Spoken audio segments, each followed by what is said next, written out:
তুমি কি কখনো এমন এক সময়ের মধ্য দিয়ে গিয়েছো যখন মনে হয়েছে সবকিছু শেষ, চারপাশটা অন্ধকার, কেউ পাশে নেই, কেউ বুঝতে চায় না? তাহলে এই ভিডিওটা তোমার জন্য, শুধুই তোমার জন্য। যে লড়াই থামায়নি, হার মেনেও আবার উঠে দাঁড়ানোর সাহস রাখে। জীবন কখনো কখনো এমন কিছু শিক্ষা দেয় যা কোনো বইয়ের পাতায় লেখা থাকে না।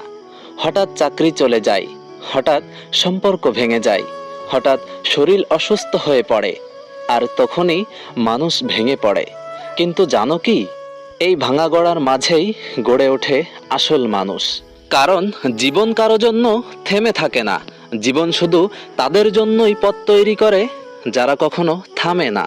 তুমি এখন যেখানে দাঁড়িয়ে আছো সেটা তোমার শেষ গন্তব্য নয়, বরং এটা তোমার নতুন শুরুর জায়গা। মনে রাখবে, গাছ যত বেশি ঝড়ের কবলে পড়ে তত বেশি শক্ত হয়ে দাঁড়ায়। হাল ছেড়ে দিলে সবাই জিতে, কিন্তু যে লড়াই করে সে একদিন ইতিহাস লিখে। তাই আজ যদি কিছু না থাকে, একটাই জিনিস সব সময় মনে রেখো: বিশ্বাস। কারণ সাফল্য রাতারাতি আসে না, প্রতিদিন একটু একটু করে একটা